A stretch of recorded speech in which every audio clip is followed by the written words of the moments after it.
Good evening. I'm Chris Matthews. Welcome to Hardball. It was the most important speech of Barack Obama's career and the biggest moment of the campaign.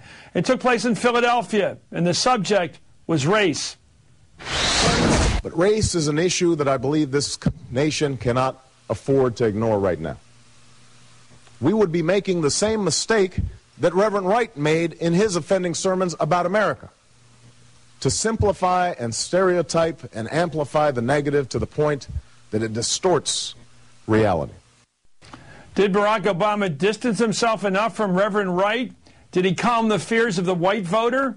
How did the speech play?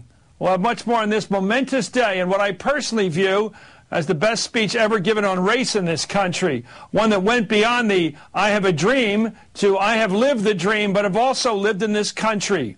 Michelle Bernard is an MSNBC political analyst. You've gotten to know her over these weeks. She's also president of the Independent Women's Voice. And Michael Sperkanis, another fellow you've gotten to know for a longer period. He's radio talk show host in my home city of Philadelphia. Lady and gentlemen, both of you, your personal reactions on watching this speech. Michelle first. I think that this is probably the most important speech that I have heard in my lifetime. I would say it is probably the best speech and most important speech on race that we have heard as a nation since Martin Luther King's "I Have a Dream" speech.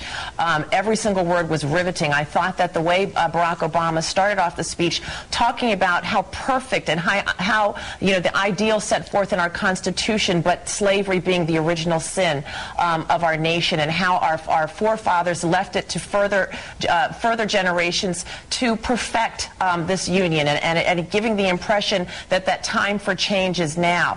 I was riveted by his ability in the speech to actually talk about and explain in a manner that is not scary to the nation the type of anger that consumes men like Reverend Jeremiah Wright, and explain it in an important way by talking about what black men in this nation faced in the 50s and in the 60s, and not as a way to get away from the fact that some of the problems that still plague black America need to be fixed within the community. He did a great job, for example, talking about the importance of personal responsibility in the black community, but also balancing that out with saying we need to fix our public education system so that you don't see such a great disparity between black children and white children. I think overall, it ranks right up there as one of the best speeches I've ever heard.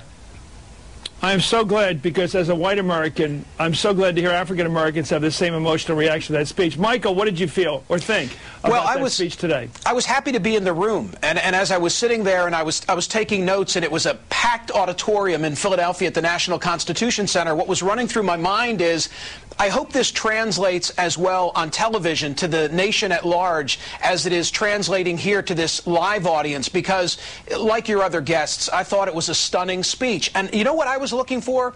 Substance. I didn't want to hear just the grandiose language. I wanted him to distinguish in specific terms his views from those of a man that I think, Chris, is probably a mentor of sorts to him. And for me, the critical language was this. He said, the profound mistake of Reverend Wright's sermons is not that he spoke about racism in our society, it's that he spoke as if our society was static, as if no progress has been made. And then Barack Obama said, essentially, look at me. I'm one of his congregants, and the fact that I am now running for president of the United States and I'm the presumptive Democratic nominee tells you that he's wrong on the merits and that this is a new day for America. And I thought that was a terrific message. But check this out on our website, msnbc.com. You can watch the whole speech. I think this is the kind of speech I think first graders should see, people in the last year of college should see before they go out in the world. This should be, to me, an American track, something that you just check in with now and then, like reading Great Gatsby and Huckleberry Finn.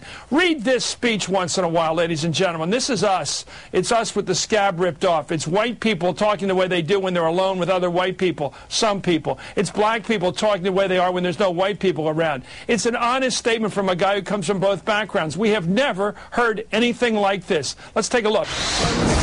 I can no more disown him than I can disown my white grandmother, a woman who helped raise me, a woman who sacrificed again and again for me, a woman who loves me as much as she loves anything in this world, but a woman who once confessed her fear of black men who passed her by on the street, and who on more than one occasion has uttered racial or ethnic stereotypes that made me cringe.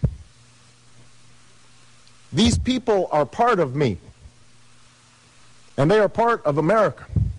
this country that I love.